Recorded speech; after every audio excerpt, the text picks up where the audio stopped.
Get ready for Shorthand English Senior August 2012 first paper code number 686.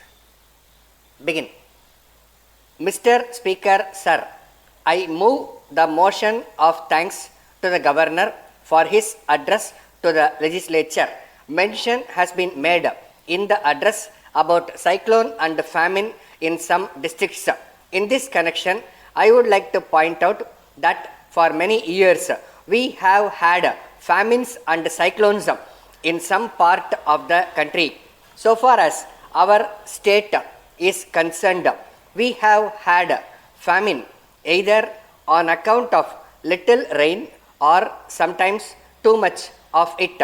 In spite of our best efforts, we find that the resources for meeting such conditions are no longer available, and we do not know how we are going to solve these problems if famines and cyclones continue. Today, we have to take into account what has happened in the past 3 or 4 years.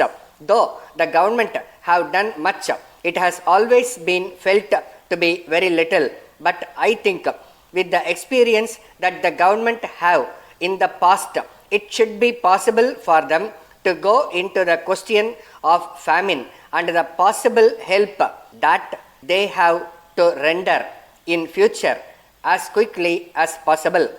I wish to point out that some machinery should be constituted so that the conditions created by famines during the last 4 or 5 years may be studied, and it may be decided as to what can be done to give relief to the people as early as possible.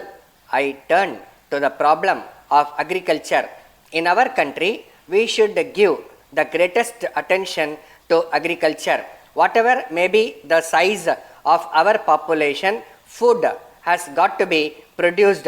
So far as our state is concerned, we have to intensify agricultural operations so that we may be able to grow much more than what we are doing now. If we adopt scientific methods of agriculture and use better manure, I think that it will be possible to increase production. It will be good if production committees are formed in every village.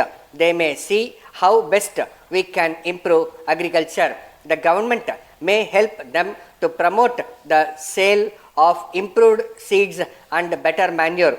If the government interference is reduced and the people are helped to help themselves, it will create the necessary enthusiasm for development. So far as irrigation projects are concerned, at present no new irrigation projects are taken up, and the work on the existing projects is being slowed down. In my opinion, slowing down any irrigation project on the ground of want of finance is not a sound policy. The greatest economy can be effected by completing the work so that the fields may be irrigated and production increased. I request that the irrigation schemes may be completed as early as possible, even by borrowing money if necessary. So far as electricity schemes are concerned, the government are trying to manage with the limited resources available. Whatever be our view of a welfare state, we must understand that unless we have the necessary resources, we cannot make much progress.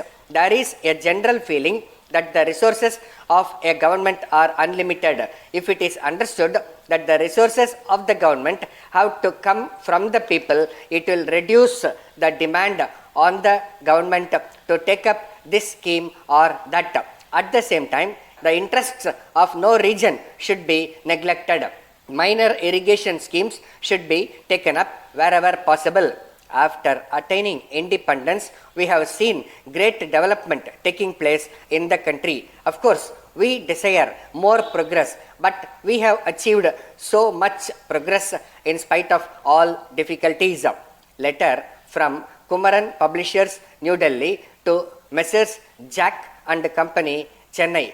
Dear Sirs, it will be a great thing if you can save a lot by reducing your office expenses.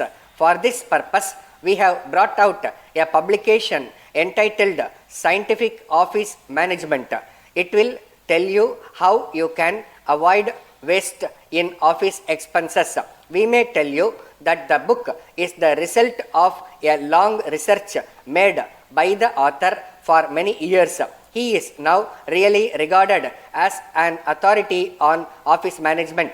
We are glad to tell you that the book is a unique one of its kind. In the first instance, it was published as a textbook for schools and colleges, but as there was great demand, it has now been revised so as to meet the requirements of office managers.